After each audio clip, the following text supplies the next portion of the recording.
Dear parents, నేను మీ doctor Gautam Reddy MBBS MD pediatrics children specialist. ఈరోజు నా బుక్లోంచి ఇంకో టాపిక్ డిస్కస్ చేసుకుందాం. ఫస్ట్ టాపిక్ పేరు post birth baby care.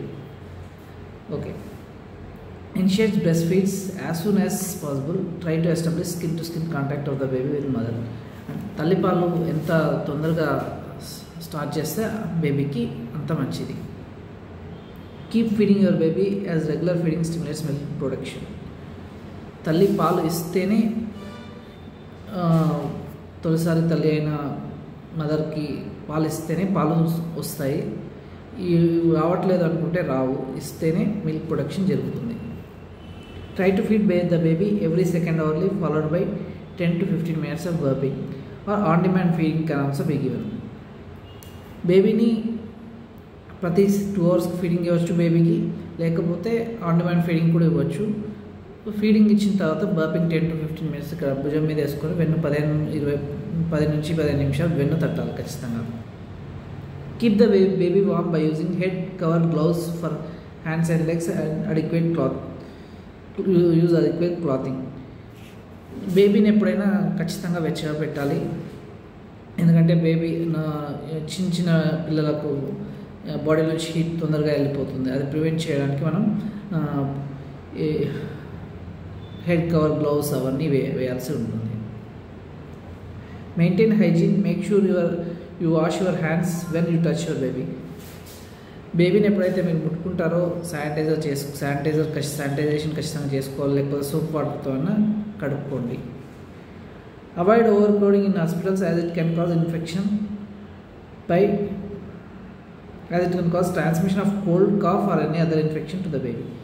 Over crowding హాస్పిటల్స్లో కొంచెం అవాయిడ్ చేయాలి, ఎందుకంటే ఎక్కువ మంది ఇప్పుడు రిలేటివ్స్ వాళ్ళు కానీ వస్తూ ఉంటారు బేబీని చూడడానికి. కాకపోతే అది ఎంత వీలైతే అంత మొత్తంలో తగ్గించడం ఉత్తమం, ఎందుకంటే బేబీస్కి ఇన్ఫెక్షన్ దీని మూలంగా బేబీస్కి ఇన్ఫెక్షన్ వచ్చే అవకాశం ఉంటుంది.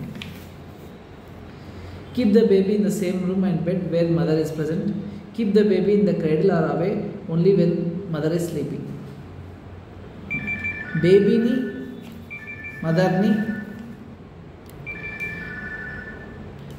మదర్ని ఒకే రూమ్లో పెట్టండి, ఒకే బెడ్ మీద కూడా పెట్టండి. మదర్ మేల్కొన్నప్పుడు బేబీని ఒకే బెడ్ మీద పెట్టవచ్చు. కాకపోతే మదర్ నిద్రపోయినప్పుడు మాత్రం బేబీని వేరే క్రాడిల్లో పెట్టడం ఉత్తమం, ఎందుకంటే మదర్ నిద్రలో చేతు వేస్తే బేబీకి అంత మంచిది కాదు. అది ఒకటి చూసుకోండి. Umbilical card should be kept dry. Fold the nappy below the card. అది బొడ్డు తాడును కొంచెం ఎప్పుడైనా డ్రైగా పెట్టాలి. ప్లస్ నాపీని ఎప్పుడైనా అది బొడ్డు తాడు కింద మడవాల్సి ఉంటుంది, దాని మీద మడవకండి. ఎందుకంటే దాని మీద మడిస్తే బేబీ ఏమైనా టాయిలెట్ పోసినప్పుడు అది బొడ్డు తాడు కట్టుకునే ప్రమాదం. టాయిలెట్ కానీ మోషన్ కానీ డయాపర్లో వెళ్ళినప్పుడు బేబీ బొడ్డు తాడు కట్టుకునే అవకాశం ఉంటుంది. సో ఎప్పుడైనా నాపీని బొడ్డు తాడు కిందనే ఫోల్డ్ చేయాల్సి ఉంటుంది. Bath the baby only after the cord falls off and umbilicus is dry. Till then sponging can be done. బేబీకి స్నానం బొడ్డు తాడు పడిపోయిన తర్వాతనే చేయించాలి. అప్పటి వరకు కొంచెం తడిగుడ్డతో తుడవండి. స్నానం బొడ్డు తాడు ఉన్నప్పుడు మాత్రం చేయించకండి. బొడ్డు తాడు పడిపోయిన తర్వాతనే బేబీకి స్నానం చేయించాలి. Avoid Kajal baby powders. వీలైనంత వరకు కాజల్ పౌడర్స్ అవాయిడ్ చేయండి. తప్పదు అనిపిస్తే కాజల్ టోటల్ మీడియల్ సైడ్ వెళ్ళకండి, అక్కడ డక్ట్ ఉంటుంది. సో వీలైనంత వరకు ఇవి అవాయిడ్ చేయడానికి ప్రయత్నం చేయండి. Don't give honey or any other feeds besides mother milk to the newborn. Honey లాంటివి ఇవ్వకండి, ఓన్లీ తల్లిపాలు తప్ప. బేబీకి హనీ ఇట్లాంటివి ప్రిలాక్టియల్ ఫీడ్స్ అంటారు కదా, అంటే బేబీ పుట్టిన వెంటనే కొంతమంది హనీ ఇవ్వడం ఇట్లాంటి అలవాటు ఉంటాయి, అది మంచిది కాదు. హనీ ఇవ్వడం వల్ల బొటులిజం అనే డిసీజ్ వచ్చే అవకాశం ఉంటుంది. ఇవన్నీ పోస్ట్ బర్త్ బేబీ కేర్ అంటే బేబీ పుట్టిన తర్వాత మీరు తెలుసుకోవాల్సిన విషయాలు.